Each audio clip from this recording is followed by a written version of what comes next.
আসসালামু আলাইকুম। কি অবস্থা সবার? আশা করি ভালো আছেন।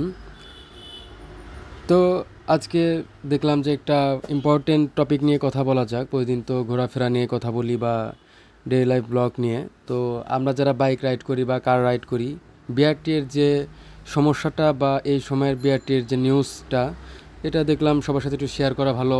দেখলাম গ্রুপে অনেকেই জানে না, অনেকেই কোশ্চেন করতেছে যে ভাই আমার ডেট ওভার হয়ে গেছে, আমি এখন বাড়াবো কীভাবে বা কী করব। তো এটা নিয়ে বিস্তারিত একটু কথা বলার জন্য আসলাম, যে আজকে একটু কথা বলা যাক। আমাদের দেশের এখন বর্তমান যে অবস্থা, সেই অবস্থাতে 18-19 জুলাই বিআরটি এর যে প্রধান কার্যালয় আছে, সেটার সার্ভার নষ্ট হয়ে যায়, মানে মারামারি বা ভাঙচুর যেটাই হোক এটার জন্য।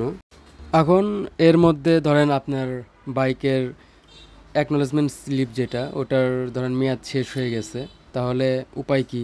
বা এখন আপনি ডেটটা বাড়াবেন কিভাবে? তো যেভাবে নিউজ পেলাম সেই হিসাবে হলো যে অ্যাকনোলেজমেন্ট যে স্লিপটা, আপনি রসিদের মেয়াদ ধরেন আজকে শেষ বা শেষ হয়ে গেছে বা 2-3 দিন পর শেষ হবে, সেটা বিআরটি এর আইন অনুসারে 16 সেপ্টেম্বর 2024 পর্যন্ত বর্ধিত করা হয়েছে, মানে বাড়িয়ে দেওয়া হয়েছে। আপনার ধরেন আজকের ডেটে আপনার পেপারের মেয়াদ শেষ, তো এখন সার্জন ধরলে হয়তো আপনার মামলা হবে বা এরকম একটা সবার কোশ্চেন থাকতেছে। আমি গ্রুপে এরকম কোশ্চেন দেখলাম। তো আপনাদের কোশ্চেনের জন্য যে আজকে মেয়াদ শেষ হয়েছে, আজকে সার্জন ধরবে, আপনার মামলা হবে, এসব কিছুই হবে না। 16 সেপ্টেম্বর 2024 পর্যন্ত 16 সেপ্টেম্বর 2024 পর্যন্ত আপনার মেয়াদ এভাবেই থাকবে, মানে বেড়ে যাবে অটো। ওটা আপনি কাগজে লিখতে হবে না, এটা বিআরটি এর রুলস অনুযায়ী 16 সেপ্টেম্বর পর্যন্ত বাড়িয়ে দেওয়া হয়েছে।